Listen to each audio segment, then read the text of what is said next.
and you wondering why your content not converting. And when I say converting, I'm talking about making sales. You wonder why when you do speaking engagements at either your events or other people's events and you're not making sales. You wonder why when you're having consultations with people and at the end of that consultation, they are not paying you. If you're wondering why that is, we're going to show you the answer to your problem today in this live with my man Praise. And we're going to cover sales conversations. Okay, sales conversations are different than any other kind of conversation you ever gonna have if you're trying to make money. Okay, so we're gonna go over that today. Praise, shout out to you, bro. Welcome back for another week with live Q&A with BA. Welcome everybody that joined. By the way, put your questions in the comments. Right, we will get to them as we always do. And yeah, man, we just want to feed y'all this week. Praise, how you feeling, bro? Man, I'm happy to be here, man. I feel like I'm going literally through the pillars of business. Like that's what this feel like. I'm going through the pillars of business. And yeah, man, it's great just learning from you every single week. This is it's mind blowing every single time. So yeah, I'm ready to be fed. I'm ready to learn. And yeah, so yeah, I'm excited. I'm excited. So where you want to start, man? Let's get into it. All right. So obviously, well, I say this all the time. Your character always showcases excellence to me, like the standard of what I want to be in my own life. Right, you replicate that. And one of the biggest things that I've been reflecting on is adversity. Right, because adversity is inevitable, but I've made adversity the inevitability of adversity, I've made that my reality at times. I wasn't working through it. I was just letting that be my final. Does that make sense? Right. So I wanted to ask you, what do you do when you face adversity? Like how do you face adversity? Because um, I've had present people, I haven't had present examples.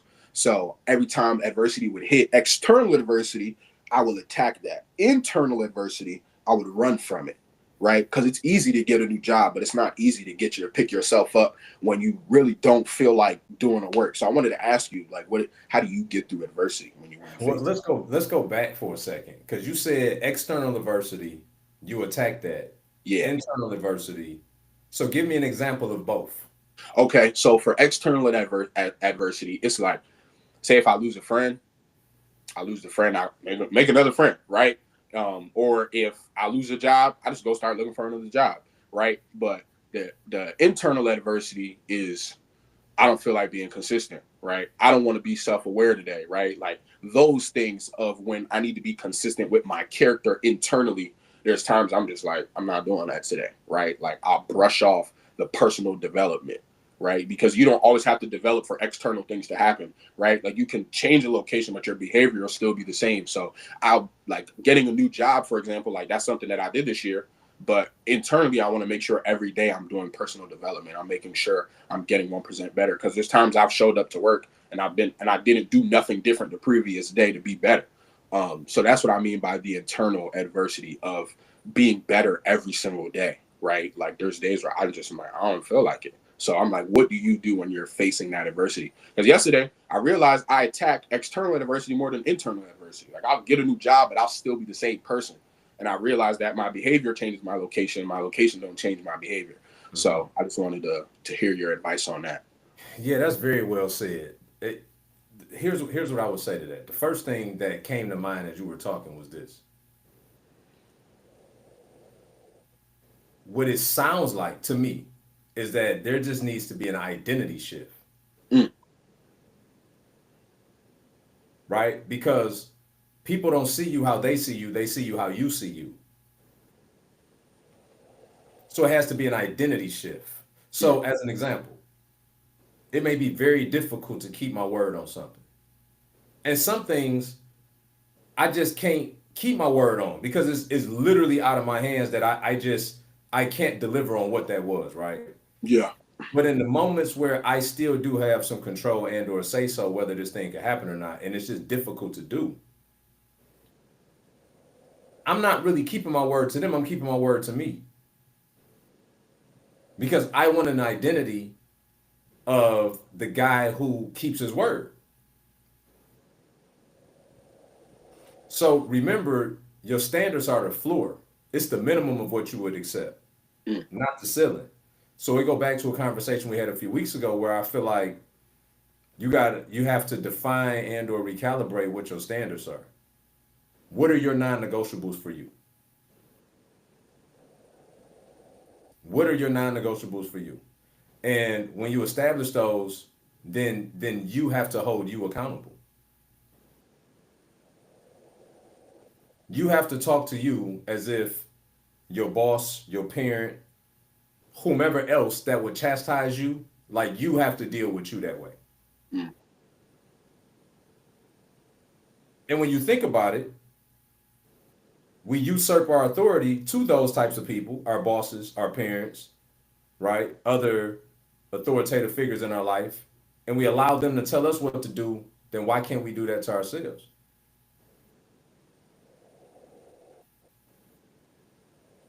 Right now, if your boss said, "Hey, I need you, you got to be at work at 5 o'clock tonight,"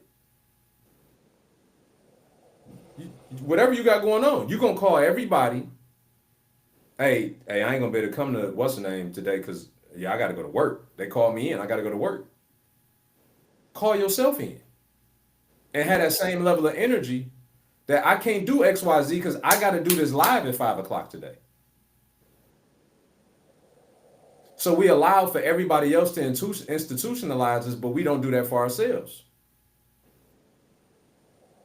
I always make the comment that people be like, I want to fire my boss. It's like, well, I'm not so sure you're gonna like who your new boss is though. Mm. Cause you your new boss.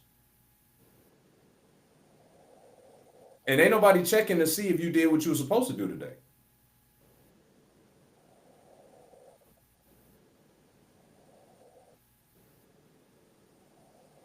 No, that's Like, good. listen to me. I'm talking about me and my wife, been married, it'd be 18 years in October. She ain't never asked me, hey, did you do what you was, did you like do whatever your work was for the, like she never, and I'm trying to use it in the context of not like going to work. I'm talking about Yeah. I've been a full-time entrepreneur.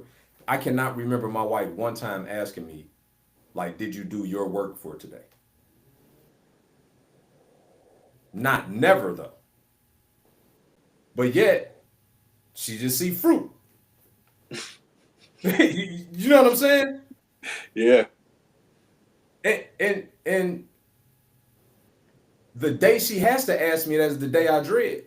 Mm. Cause now I ain't only just failed me, I done failed her and everybody else attached to that. Bro, I do stuff every single day that I do not want to do. Every day. And I did a training on this last week in our business coaching mastermind on self-leadership. It's the ability to intentionally influence your behavior towards the outcome you desire. Mm. Self leadership is the ability to intentionally influence your behavior toward the outcome you desire. What does that mean? Well, that means that naturally we won't lean into the behaviors to get the stuff we want. Mm. So, self leadership is the intentional ability to influence yourself toward the actions that you want.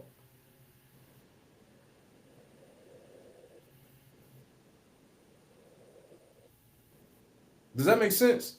Yeah. So, 100. so for anybody that call themselves as a business owner, a leader of people, all the rest of it, it start with self leadership. If if you don't get that right, then you can only do the other thing wrong.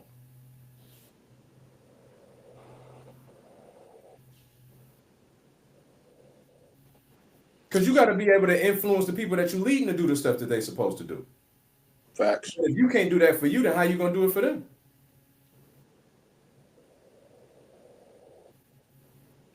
And it's incongruent for you to expect that of them when you won't do it for you.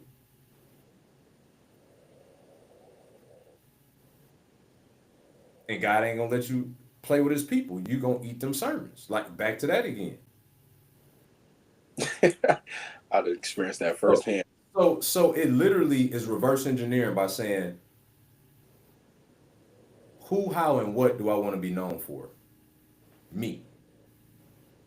When people speak on my name, what do I want that to be synonymous with? And when I establish that for myself, then I got to reverse engineer the behavior to get there.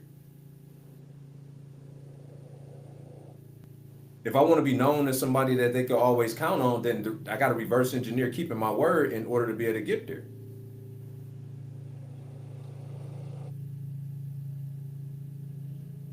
It's always an input output game. If you don't like the output, you got to change the inputs. Same inputs won't get you a different output. But I got to start with the end in mind.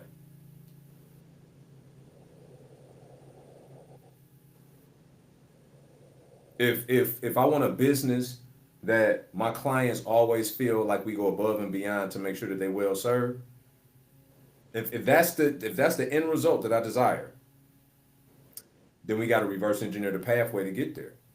What does that look like? What is the anatomy of that? What does our onboarding process look like? What does our boundaries look like? By the way, serving your clients at the highest level is having boundaries. If you don't have boundaries, then they'll never feel served at the highest level because they'll think that their expectation is the expectation. Boundaries set the expectation, so then you can't fail as long as you work within those parameters. Giving somebody access to you 24/7 is goofy because they don't got access to you 24/7. There's going to be a time they're going to reach out, you got something else going on. So you set a poor expectation by letting them think that their expectation was realistic. But if I got a system set up and you get a kickback email that says someone will respond in the next 24 hours, as long as we respond within 24 hours, then we killing it. But if your expectations every time you send an email, you're supposed to get an immediate response as if we ain't running a business and got nobody else to tend to, then that's a problem.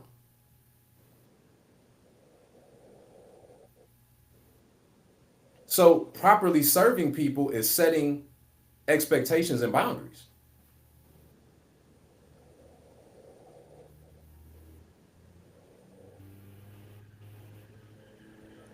Man, no, this was good, bro.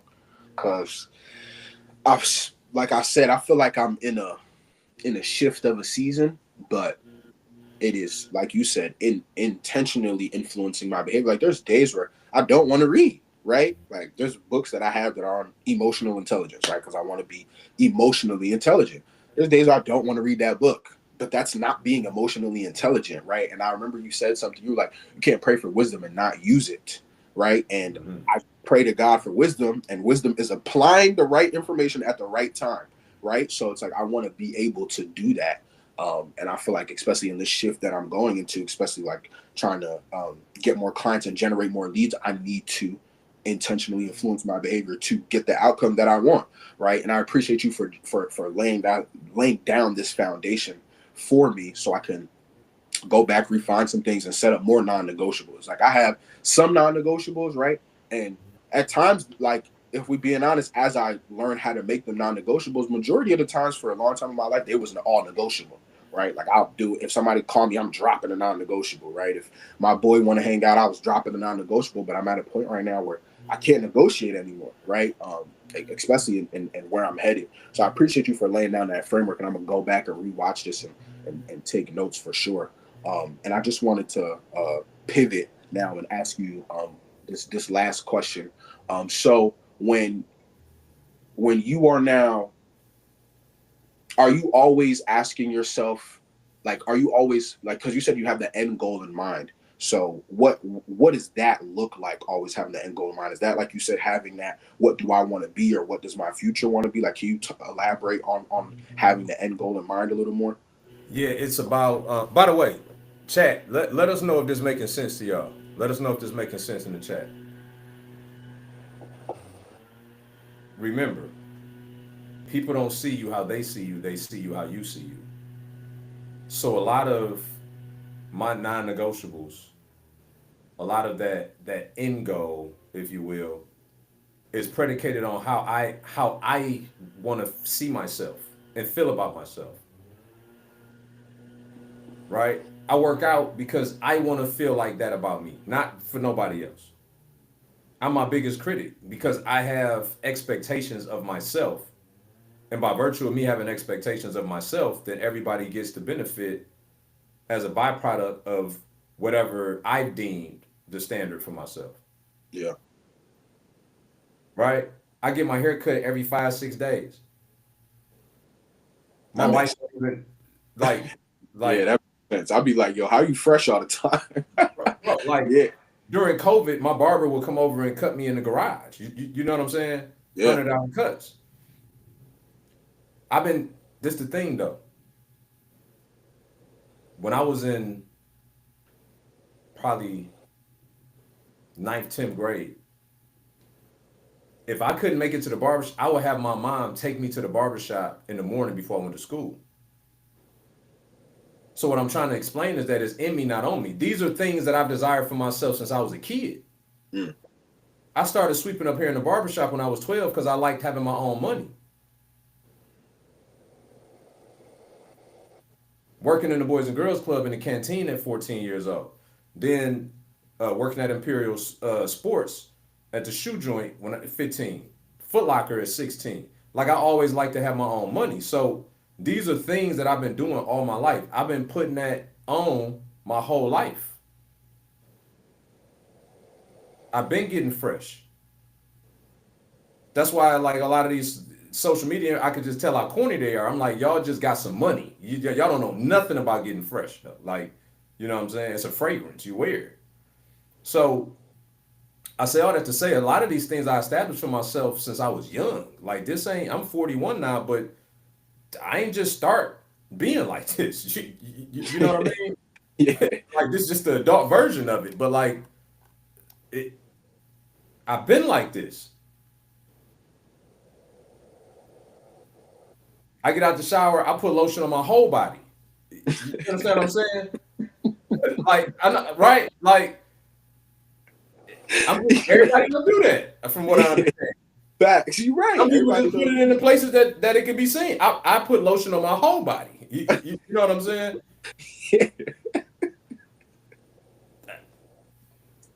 You right. That's a standard for me. Yeah, you right.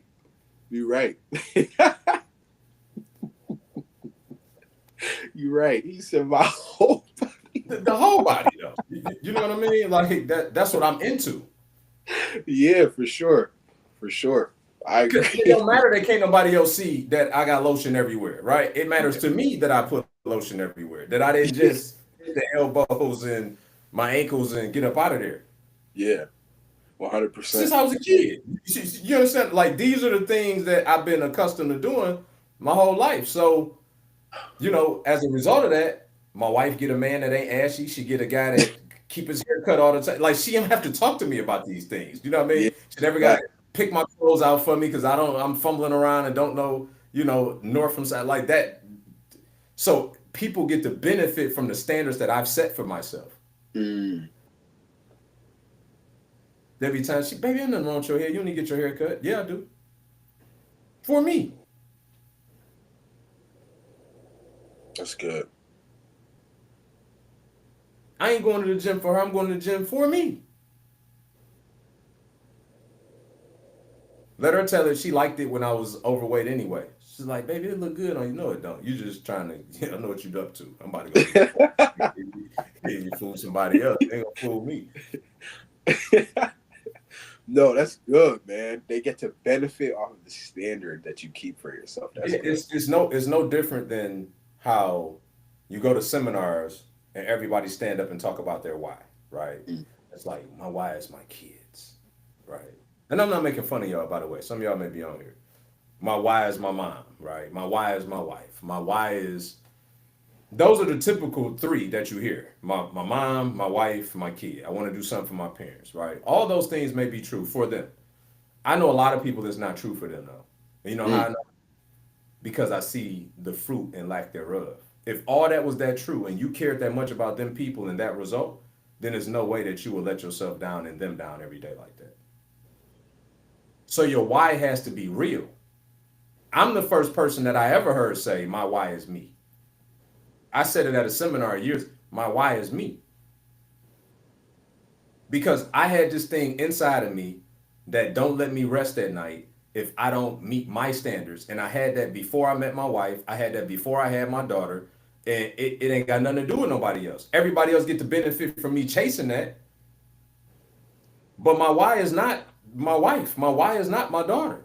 I love them, but that's not it. It's this thing internally that I'm grateful to God that I got that has never let me rest with mediocrity.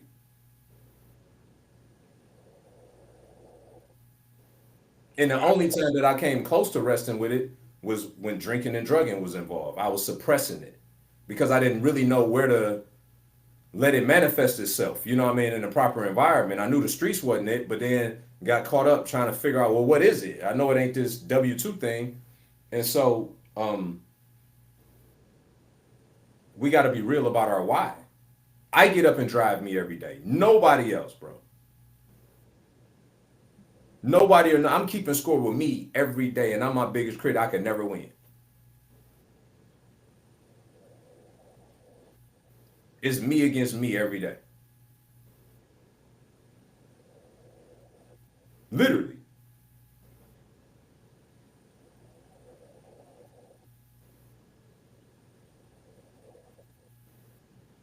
Man, no, this is good. This the mindset part of you that I wanted to hear, honestly. Because yeah, I always hear and I'm grateful you said that, because for a long part of my life, and it was more cultural, was that it was always an approval thing. So then my why became an approval. It wasn't a why. Does that make sense? Like my why was just making sure. Yeah, You speak for many people on here right now. Like, yeah, like my we need why to have was permission to really understand what is our real why. yeah, The other things sound good, but if that's not really your why, you're never going to accomplish the things you say because that's not a big enough reason. That's not really your reason. 100%, 100%. And I feel like, because me included, because I'm really about to go back and change my why. My why came from grief, not greatness. That's why I feel like I've never, and thank God for putting people like the likes of you, and thank God for people like Darius Daniels. Y'all have been the only two other figures that made me just want excellence for me, right? But growing up in the culture that I did and all that, my why became an approval and grief mixed in the two. Like I was mourning things that had passed with my why, and then I was hoping to get an approval at some point with my why, instead of just being excellent for me as my why, right? So I'm grateful that you're saying this, because I needed to throw mine out. Like honestly, like my why was a grief why. Like, oh, mom, dad passed. Like that, yes, that's happened. That's not really what's been motivating me though. Like I want to be the greatest man I can be. Like, yes, rest in peace, my father. But it's like I want to turn up for me, like my last name, making sure I carry my own legacy. And I'm grateful that you said that, because my why was an approval why for a long time. It was a grief why, right? So Some yeah, some people why is that they want to get the sports car they dream. They should let that be their why. It may sound, superficial, but that's real to them though, and they'll yeah, go hard to get it right. Like, I cringe when I could tell somebody saying something because they just want to be accepted. It's like, man, that ain't gonna work. When you getting your teeth kicked in, it better be about what you really care about. Otherwise, it won't work. It's too fickle. You're gonna quit. And so, because people have taken on the idea of what their why is, they haven't really taken the time to go back and really examine what it truly is, though. You'll quit, bro. If you really don't find what that thing is, you will quit on yourself and whoever else that you included in your why. my goodness. The whole reason that I made that my wife ain't never got to check and see if I'm doing what I'm doing, because she already know I'm a maniac. You know what I'm saying? Like, she know. You're gonna get it done. And she need to be checking on me to make sure I get my rest. You know what I'm saying? Not the other way around. Because I get up every day and me tell me like, bro, you know what I'm saying? Now, some of it is not healthy, right? I can admit to that, For right? sure. At Yeah. some point, it's like, bro, you got to appreciate what you've done. You know what I mean? But I don't stay in that place for long. Mm. One of the worst things I hate is when I go and have a speaking engagement, right? And I'm on this high I cannot even explain to you.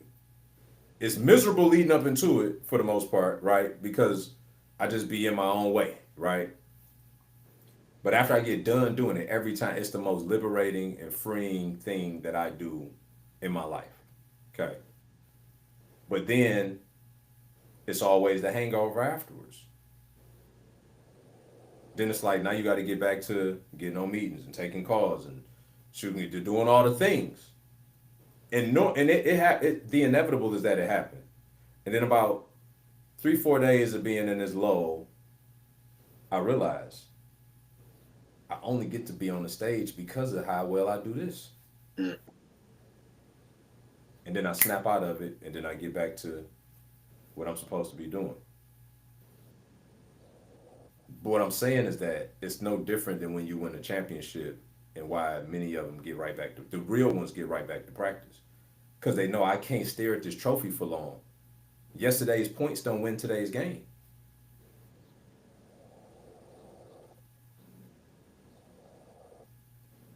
So you're never there, which is why internally you got to have something that keep you. We go on vacation. It take me a couple days to wind down, a couple days to get in the groove. Them last couple days though, and it be the inevitable. The wife be like, "Oh man, we gotta leave." I'll be like, "Man, it's time to go." You know, say, man, it's cool. You know what I mean? I done ate what I done ate. I done saw what I'm gonna see. It's time to get back because I get fed from production. Mm.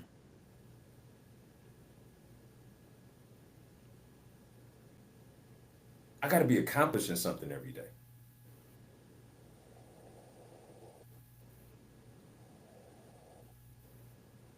Sitting around watching a bunch of TV, all that, and bro, it's like eating a bunch of junk. I feel like I ate a bunch of junk food if I do too much of it in excess. And just for everybody, I'm not a machine, right? I like to have cigars and chill and go on yachts and watch TV and like I'm not that, right? But I am telling you though, 90% is on that other type of time for sure. No, this is good, B. Like the mind behind everything, right? I feel like this is the part that once I master this, it's over with, right? Because I've been really like and I thank God for for in his infinite mercy and his perfect timing, he'd rather take his time preparing me than me being on a platform and failing. Like for real, right? I don't My biggest thing is I want to be prepared before any platform. Any platform. I don't care how small or big it is, right? Because whoever, like you said, how are people going to view me? They're going to be, oh yeah, that's the dude I went to his platform and he failed, right? And it don't even got to be a big one. It's just that's just what's going to be for them, right? So I'm just grateful that to hear this side of the mind of the business, right? This is the part that I'm trying to master, so because this is what blows all you out of the water, right? Forget about peers. Like I don't even care about peers because there is no competition anyway, right? But this is what makes you ahead of every single person that you in competition or that's in the realm of your space of work. And I was like, yo, I'm getting rid of all the faulty foundation. Like I've been checking the corners. I'm making sure I ain't cutting no more corners, right? Like I want to be excellence. So I need to know what is the mindset behind that. That's why I wanted to ask you these questions because I'm like, I see the shift coming, but in a new season, I need a new mindset. Yeah. Need a And new mind. you brought up something, bro. Like the pace of his grace, one. Secondly, his protection, bro. Like I'm so glad that you referenced what you just did. The fact that you understand that God is blessing you with obscurity right now to allow you to prepare in the dark. Because I'm telling you, if you force your way through prematurely, you'll have to prepare in the light. Mm. Because either way, you got to prepare. And when the light is on, it It's don't go on. off. Yeah. Trust me when I tell you, it's better to develop in the dark, just like a photo does, right? So I'm glad you recognize that. That is grace on your life that he's allowing you that, right? Yeah. Which also to me means that he's taking you somewhere that he knows you need to be well developed for. Exactly. And I'm great you just referenced that because um my mom was telling me there's jealousy with God's protection. Like Hmm. not only is he protecting you, he's being jealous to make sure my child is gonna be great. Like I'm not finna put my child out there and he's not great, right? And I remember I was hearing your podcast when your daughter bought the course, right, of the wholesaling and all that stuff, and it's like that is in your way. You were not only protecting her, but you like I'm not gonna let you go out there without the proper skills and tools to be great. Like you're not just gonna go out there and have and represent me and not be great, right? So I'm grateful that like so grateful because there's even in this waiting season, in this preparation season, there's times where I see the platform and I have to remind myself like that I'm being prepared. So I don't care about what other platform that I don't have or how many clients I don't have yet or where I'm not yet. I'm like, I'm thanking God that he's preparing me now because like you said, if I get into the light right now, I'm not gonna like the man I am in that light. Bro. So just think about, let's just take TD Jakes for a second, right? Yeah. At the height, the initial apex of his career, his 13-year-old daughter ended up pregnant. Mm. At the very same time his mom is dying. At the very same time he's moving to Dallas and opening up what we know today to be the Potter's House. Right? Then there's been scandals and other affliction that he got to deal with publicly because there is no more going back to whatever that other guy Ted Jakes, right? There's no more going back to that. So my point is, it's not that we not gonna deal with adversity in the light. It's that the preparation in the dark prepared us to how we will go through what we go through in the light. Mm. Does that make sense? Yeah. And that's Yeah. why it's so important when we rush God's time and we think that, man, Joyce Myers talk all the time about how she had a Bible study of 30 people for 5 years that she had to serve. Meanwhile, she saw her counterparts being promoted. But meanwhile, it worked out pretty good for her in the end, right? So we just got to be careful that we don't force our way into the light too soon because it'd be the very thing that could burn us. Mm. Yeah, man. This is powerful, bro. I appreciate you laying this firm foundation for me. And now to pivot to the sales talk. Because man, making the progress, right? First to appreciate obviously what I've done, and I'm not gonna stay here too long. I'm gonna talk about it and we're gonna move forward. But yeah, bro, like being consistent, posting content every day, whether that be the video or a picture of a quote, right? Because some people just need to ponder on a quote, in my opinion, right? Everybody want to talk.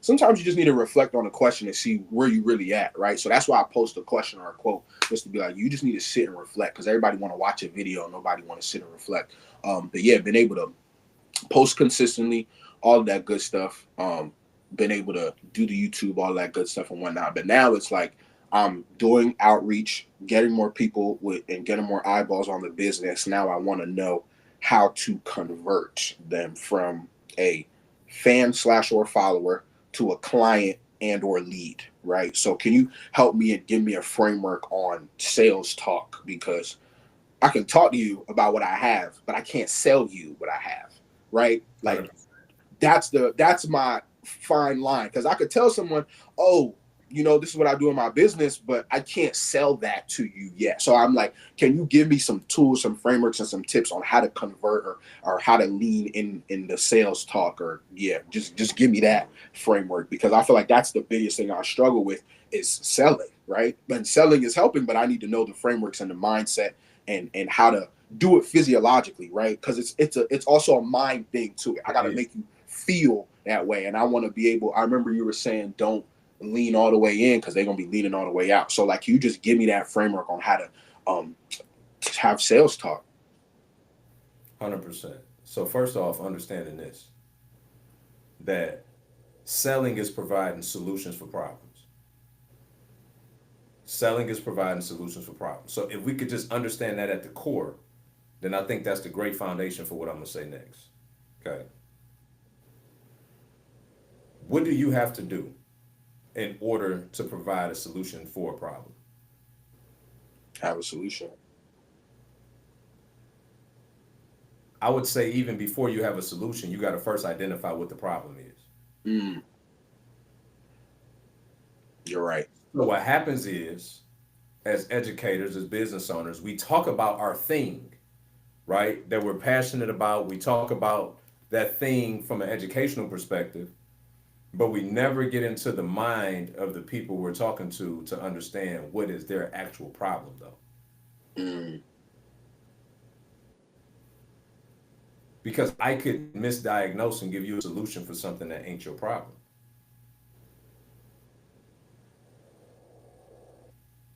As an example, let's say I had a client who was already established and they killing it essentially, right? Let's just say they making 10 grand a month. And then because I don't know that they're already making 10 grand a month and they got an established offer, then I start talking about how we help people create irresistible offers to have 5 and 6 figure months. Now that's not incorrect, but it is incomplete based off the fact that they already got an offer that's converting, and what they need help with is audience and scaling and how to free their time up. But if I don't understand that now, ask the appropriate questions, then I'm misdiagnosing what I assume to be their problem just because of where they told me they was at in their business. mm,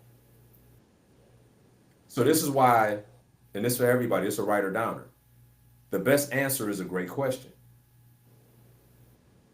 We got to stop getting so excited to talk to people about what we want to talk to them about, and we got to get excited about asking them questions about what they want to talk about. mm.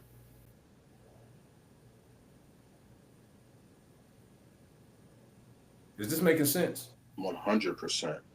Yeah. So when you come in contact with somebody that's following you and you send them a message to say, hey, thanks for the follow, what drew you to my page. After they say whatever they say, then the next thing needs to be an acknowledgement and another question. Mm, Hey, so yeah, I saw that, you're a business coach as well as a man of God. That's why I was drawn to you. Oh, great. Are you the same? Oh, what business are you in? Really, anything unique you guys are working on right now? You got to start asking people questions and then have enough discernment to understand based on the solution, the bag of solutions you got, which one of these solutions out of this bag is the most fitting for whatever their problem is. mm. But then also having enough humility to understand that I may not have a solution in my bag for their problem. So I'm not going to then just push them into something else of one of my solutions. Mm. I'm going to gracefully bow out if it legitimately is not something that I can help them with. I'm not going to make I'm not going to change the nature of their problem to then try to fit it into my solution.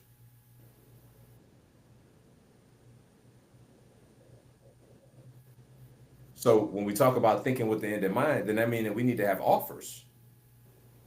We need to have a bag of solutions. I need to have a master class I can shoot you to because you're just a tired kicker and I could tell you're not ready for a sales conversation. But if you come spend an hour with me on my master class, you'll be more indoctrinated. I could kill some limiting beliefs and then I can make you an offer into something.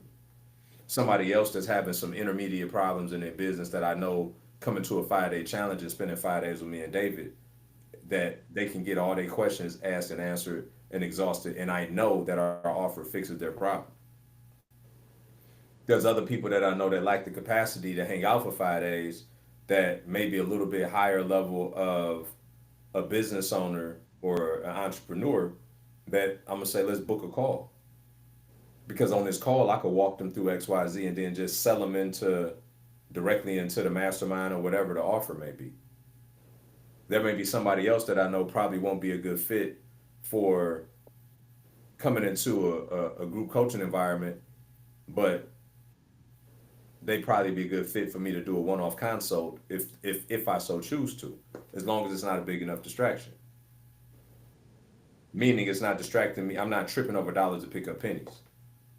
That I'm not that I'm not serving this $10,000 consult that's distracting me from making $200,000 in the same time frame. Those are the things that I think about.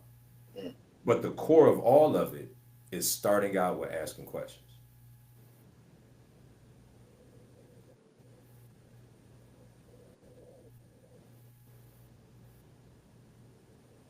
Starting out with asking questions. Watch what happens.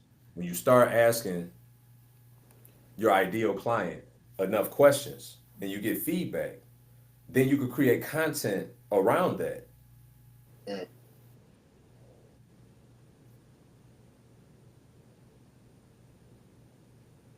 I just shot a video yesterday that says,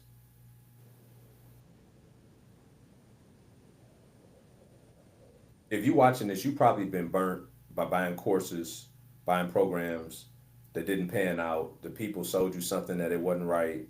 You didn't get the outcome you desire, all the above. Here's what I can tell you. I'm right there with you. But here's what I also know, that if you stay there, you lost. If you invested in something, it didn't work, and all you did was went back to work, you lost. What I know about successful people is that you have to make your next investment to protect your previous. The only way you don't take an L is if you continue to invest to get the right thing that you need. Why? Because when I make the right investment, now not only can I cover what didn't go well, I got everything I need to make everything go well going forward. So the only difference between successful people and those that aren't is that the ones that aren't quit too quick, quit too soon. So what am I doing? I'm pre-framing them and reframing them that I know it sucked, but that's not a good enough excuse for you to quit. And if you quit, then you lost. But if you could find enough courage and enough nerve and enough faith to make your next investment, then you just might risk your way to wealth instead of gamble your way to poverty. Mm.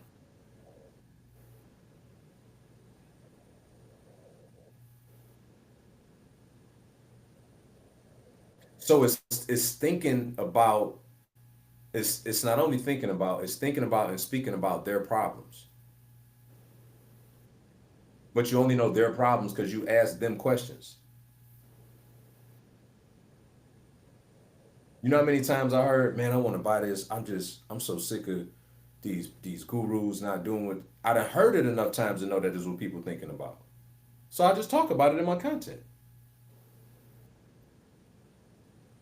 Most people, especially in sales, avoid the elephant in the room instead of talking about it because it's in the room and everybody see it. It's an elephant.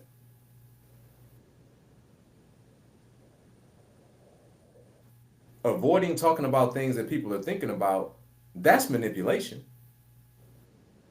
I want to talk about the things that you are thinking about and help you with persuasion to help you see things different.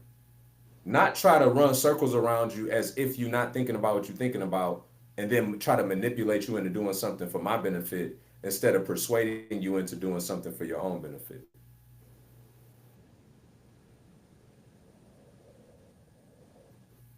Another problem that I see, especially for folks when they're creating content, is they'll talk about the thing, but not the symptoms of the thing. Mm. Okay. And I won't use this example explicitly because I just saw this earlier, and I don't want the person who sees this to be thinking that I'm coming for them because I'm not. But it's fresh on my mind because I just saw it. But what you want to do is You don't want to have a linear conversation and then tell somebody to take some type of action.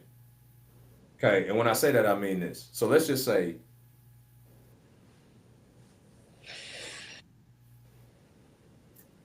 say you are,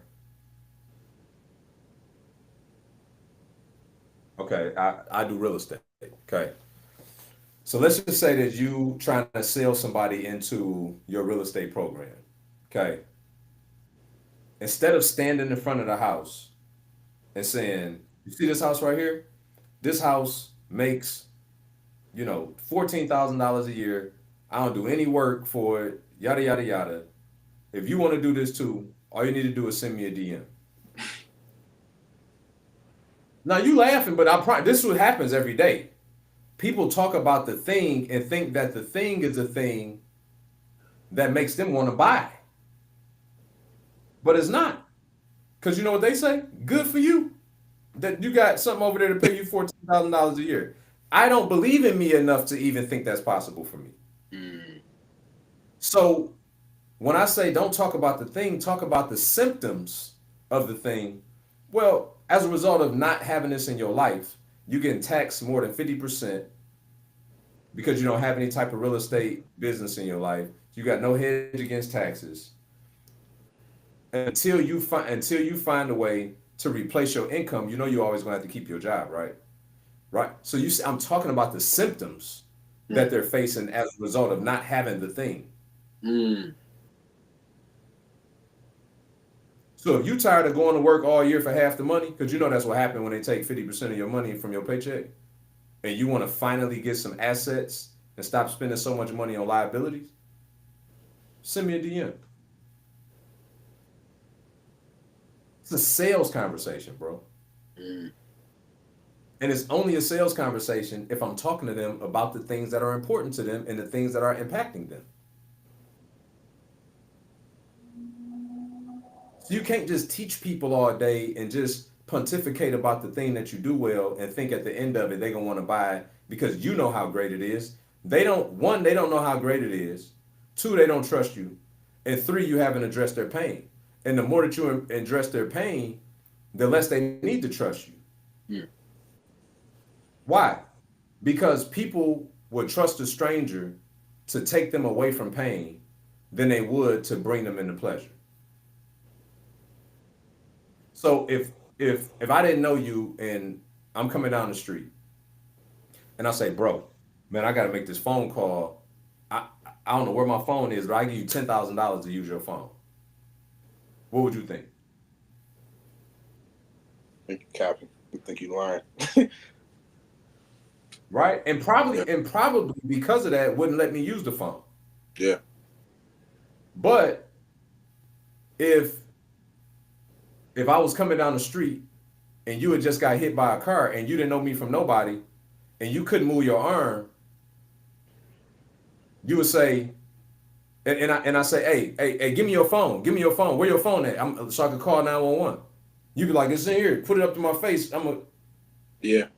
Because you would trust a stranger to take you away from pain before you would trust a stranger to move to bring you into pleasure. Why would you give me $10,000 to use my phone? It's a good question, right? But you would trust me to grab your phone to help you get out of this painful situation. So when you selling, it's the same thing. You have to talk about the things that are painful to them. So good.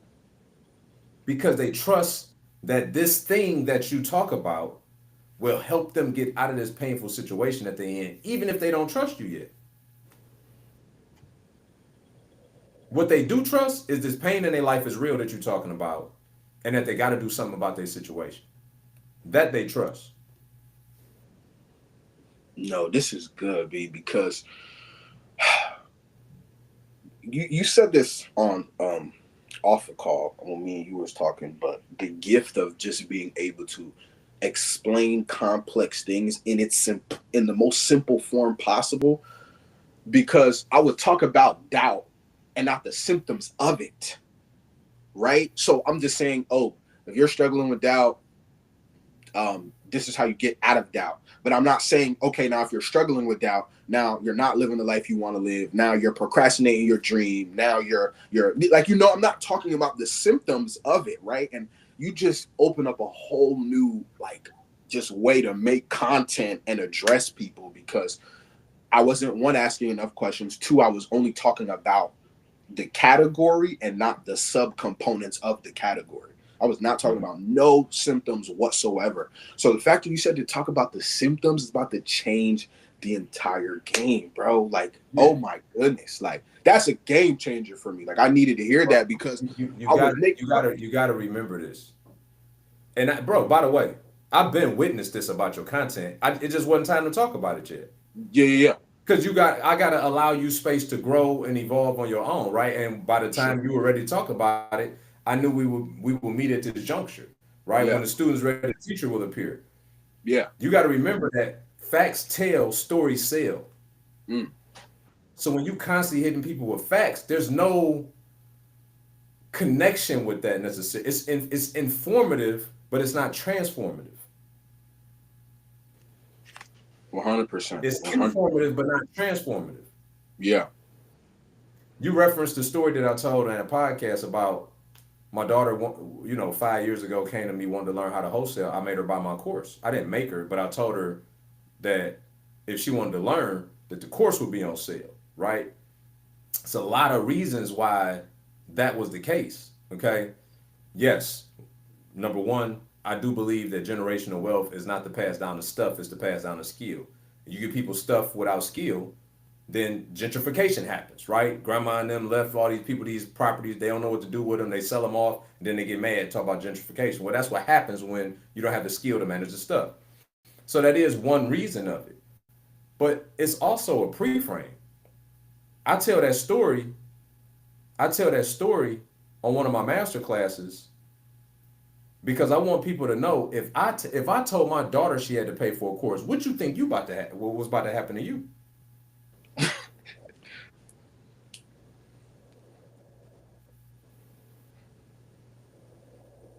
If I told my own daughter, which is all this is a real thing that happened, right? If I told my daughter, well, look, the course gonna be on sale for Christmas. Since you family, I'm gonna tell you right now, it's gonna, in advance, you could get the discount. And sure enough, 2 days later, I got on the flight. I landed in Michigan. She sent me a screenshot. She had bought the course. But not only did she buy the course, but she also ended up getting her first property. And by the way, that property, 3 months ago when she got married, she was able to sell off and have a nest egg to start. So putting seed in the ground, right? My point is, by me telling them that, that's a pre-frame to let them know, when I make y'all this offer, this man just said he made his daughter buy his course. So what do we have to expect from this situation? Yeah. I don't want to hear it. So I'm putting them on notice that I don't want to hear it. Now, if I didn't tell the story in the way I told the story, and I just was like, look, I'm about to make y'all this offer, and I'm telling y'all right now, I charge my own family, so I'm charging y'all. How do you think that plays out? A lot differently, because I'm telling them a fact, but facts tell and stories sell. They enamored with the story. They like generational wealth. Your daughter did this at 18 years old. Oh my God, right? All the things that are true. But it's also true that if she paid, y'all definitely about to. You know what I'm saying? Like, let's just be a here. Yeah, for sure. Right? Yeah. Then guess what I also do? With the same story, bro. I say, now listen, here, and I appreciate everybody appreciating the story. But here's what I want you to know. In order for my daughter to buy my course, I had to buy somebody else's course. I didn't wake up knowing how to invest in real estate and make millions. I didn't wake up knowing how to. I grew up in an 800 square foot bungalow on the west side of Detroit, to a father who was a firefighter and a mother who was a cashier for 25 years. God bless them, but they couldn't teach me what I know, so I had to go get somebody to teach me what I know. But what's my point? My point is, I had to be the one for my family. Anybody ever go in the Marriott and you notice before you get on the elevator that it's like these two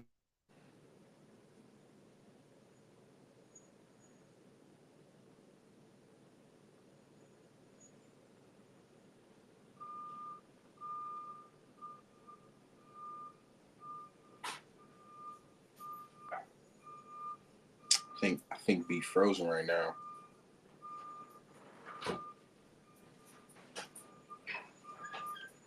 B, you can hear me? Yeah, I think he's frozen, y'all. Uh-oh, technical difficulties. Yeah, we having some technical difficulties right now. But now that y'all here, one, appreciate y'all for watching. And yo, I hope you got comment your questions down below. Comment anything that you guys down below. But I think it's powerful about what he said. I think he's back now. Yeah. Yeah, we kept rolling. It's still rolling over here. That's beautiful. That's yeah, beautiful. It's rolling over here. Oh, that's beautiful. Okay. So what I was saying was Yeah. I said, you ever notice how when you go on the Marriott and before you get on the elevator, it's this picture of these two dudes, right? Yeah. And you always wonder, like, I don't know if that's granddaddy, great granddaddy, like I don't really know which one it is, but whoever it is, they picture is in this hotel, no matter what Marriott I go into. Yeah. What does that tell me? That they had to be the one for their family. Yeah. I'm the one for my family. Your mic. Fix your mic a little bit. It's a little like. Is it working now? Yeah, it's like a little double echo, like a little. It's a small one though. Is it? Yeah. Is it still doing it? A little bit, but you better now. It's better than it was when you was talking. What about now? Yeah. Say something again. What about now? Is it getting better? A little bit. Let me see. I'm gonna unplug it. We just unplug it.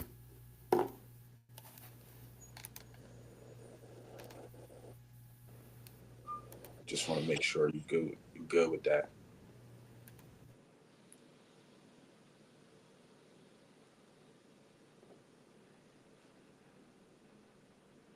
I can't hear you. Can't hear you right now.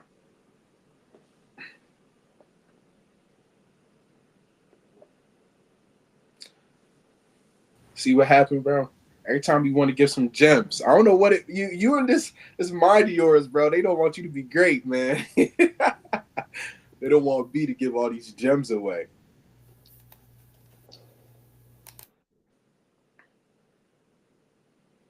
Nah, click off of it. Whatever you didn't click, that's when I was hearing you, like when you wasn't clicking anything. Speak. What about now? Yeah, but it's still a little echo. But let's do it. Still echo. Y'all want me to go on with the echo, or y'all want me to quit? You know what I'm saying? We could do either or. We ain't quitting. We ain't quitting. All right. So here's what I'm saying, right? So that same story, I'm pre-framing the idea that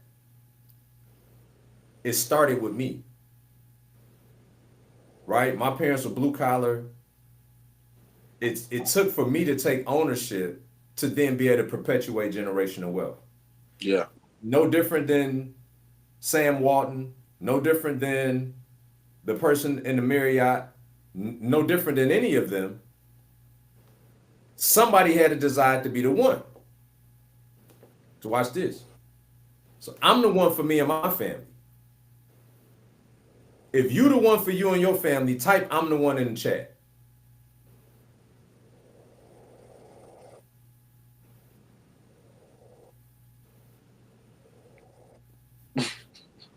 So since you the one, here's how I'm gonna help you be the one.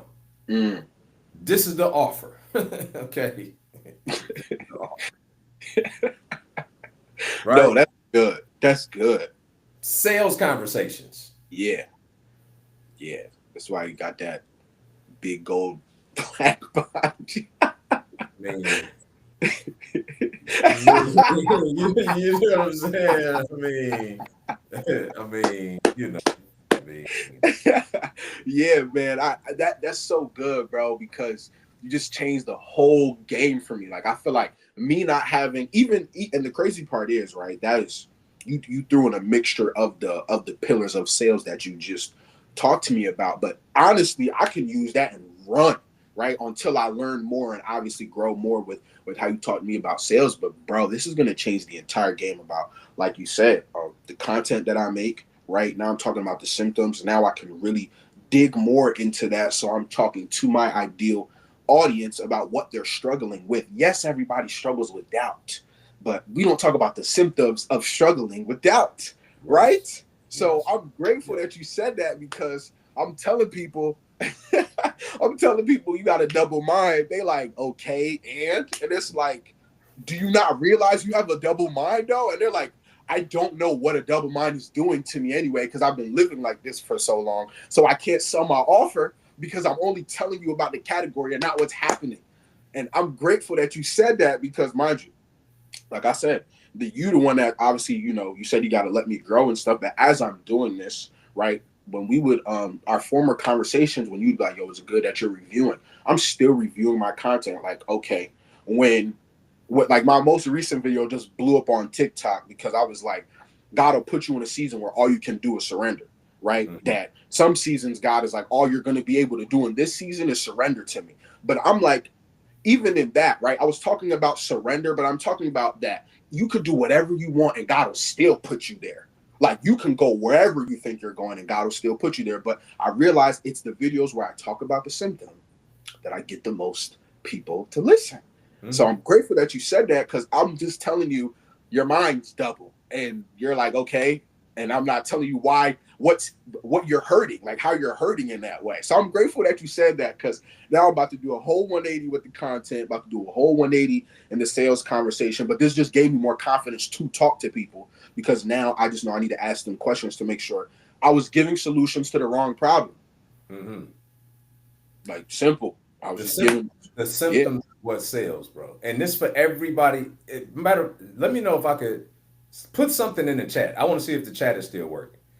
Because I can't, like, nothing else is moving, so I don't know. Hopefully they can hear me. But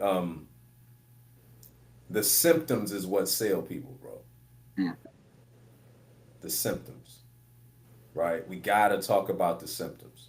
When you're on a sales call, you need to talk about the symptoms. When you're selling one to many, you need to talk about the symptoms. In your content, you need to talk about the symptoms. Mm. You will notice in a video where I'm making a direct offer, I'm gonna always talk about the symptoms as the start of the message. If you a coach, consultant, freelancer, and you wondering why at the end of the month you got more bills than money, you wondering why the people ask for an invoice and never pay it, you wondering why you got to work so hard to make a little bit of money.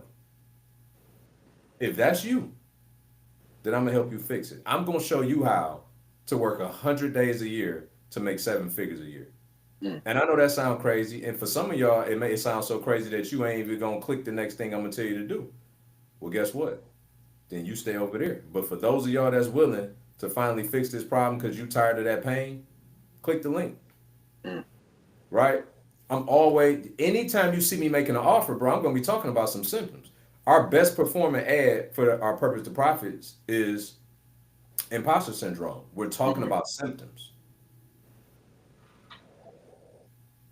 The symptoms that people are having as a result of whatever that thing is. Mm. Man, that's good. Can you also see the chat over there or no? I cannot. Nope. That's why I was asking if you could. They said it's functioning. They said its function is lit. Somebody put the 100 emoji. Yeah, so they hear. Beautiful. Yeah, I can't see it, but it's all good. We Yeah. made it almost to the end anyway without, the Yeah, hiccup. As soon as I started cooking, I was every like, time. I still don't know what happened. Like, the computer went off and then came back. It's strange, bro. I don't know. Every time you're ready to start cooking, bro, I'm telling you, bro. I don't know what it is. You start cooking, they get mad. It's crazy. The internet, like, nah, they can't do this. But yo, change the game for me, bro. Change the game. It be caused like this. And mind you, the thing is that, and this is for whoever's listening, because you keep getting better, right? Even though you're at a level where people are like, oh yeah, you're established and stuff like that. Like, this speaks to you. You keep getting better. Like, every call has gotten progressively better, like just more like you literally know when to lean into something and when not to lean into something. Like that is, I thank God for just your expertise on that, because there's certain parts of today that I was like, I don't know where you're going to lean into, but you'll lean into an area, and that's the exact area that needs to be leaned into. Like, I don't know how you do that. That's just the gift of God on you, bro. But oh my goodness, like, beautiful, bro. Because now I just believe this conversation, I was literally hesitant in talking to people because I didn't have a proper framework of what I was doing, right? So like I would talk to them, but I'm like, there's no like, am I asking the right question? Like I'm sitting here like, what do I got to do better, bro? You just broke it all down, everything Yeah. about it. So to put the icing on the cake, right? Let's do it.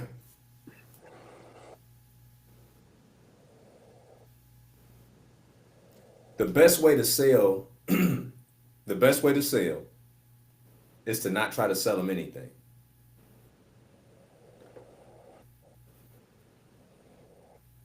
But you got to go into the situation knowing that there's an opportunity I could sell them something.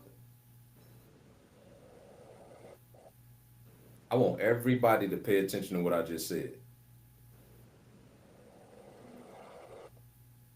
The best way to sell is to not try to sell them anything, but to approach the situation with knowing there's an opportunity for you to sell something.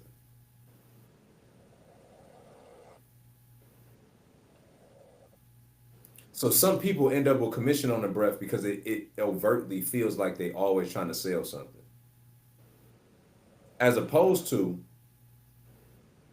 asking the right questions and talking about the symptoms in such a way that you know that there's an opportunity they're probably gonna want to buy. And so you need to know what this will likely walk them into. It's still reverse engineering.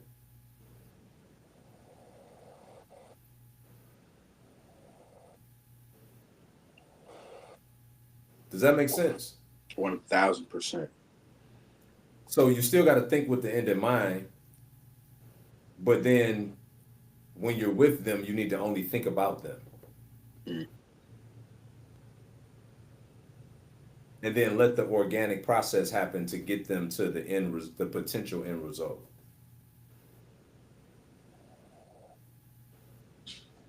That's good. I mean, just okay. For those of y'all that's been to the challenge, as you have 3 different occasions now,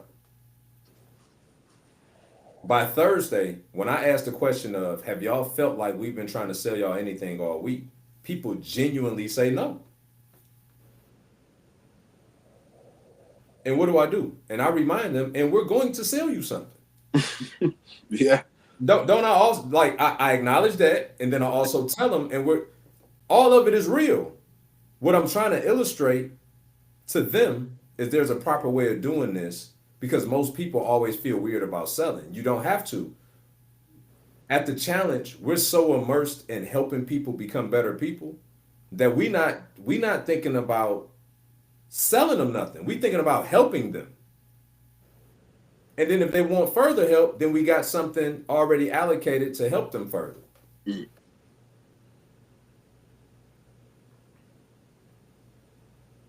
And which is why I always say coaching is a calling. If you wouldn't do it for free, you shouldn't collect a check.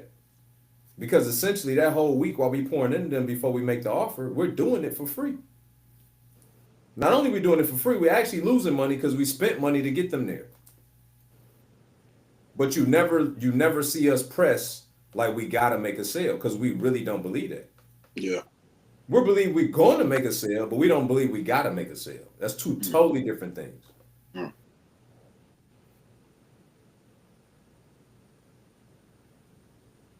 You're going in with expectations and not expecting. That's good. That's good. That's good. We don't believe we gotta make a sale. We believe we're going to make a sale.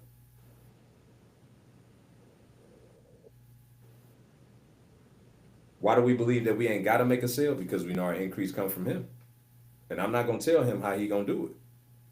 I'm just gonna put myself in position so that he can do it.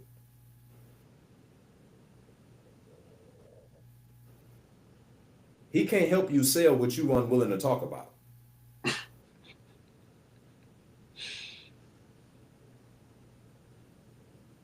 For my Man. people in the back, he can't help you sell what you're unwilling to talk about.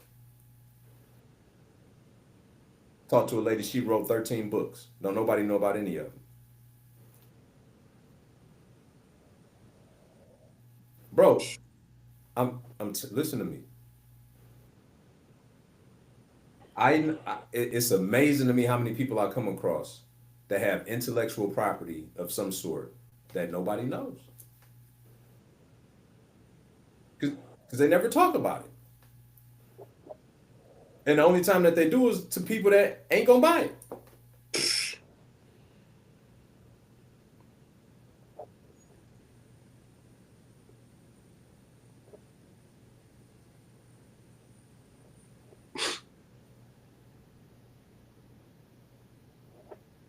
Yeah, bro. You outdid yourself today. I just hope, and I can't see this, so you're gonna have to tell me. Is everybody clear about what having a selling conversation is now? I just want to know from everybody on here if they are clear Yeah. about what it looks like. Stop talking about the thing and talk about the symptoms as a result of not doing the thing.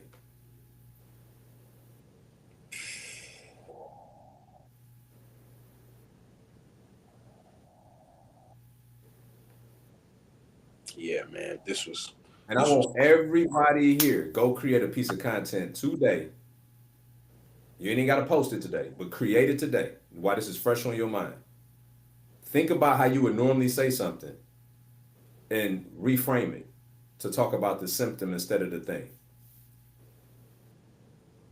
And then put a call to action on it. mm, Send me a DM. Book a call in my link. Click the link to join my put a CTA on it. It don't necessarily the CTA don't have to be in a video. It could be in the caption, but you still want to frame the video to talk about the symptoms, and then give them a CTA.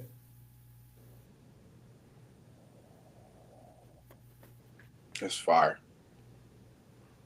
Yeah. This was one of them ones. I appreciate you. This was great. This is I think great. the thing I enjoy most about these conversations every week is I literally don't know what the conversation gonna be about. Yeah, that's how I'm saying. That's how I'll be like, Like just so y'all know, right? Me and Praise get on 5 minutes beforehand, trade niceties because we ain't talked all week, and then we end up praying before it starts. And I ask Praise what's going to be the big topic so I could frame the start of the conversation so that when people come on and watch this for the replay value, they're not hearing us, just willy nilly. They know this is the big idea that we're going to talk about. But I have no idea for context outside of that. And I think that's what makes these so special. You know what I mean? Because whatever's supposed to happen happens. 100%.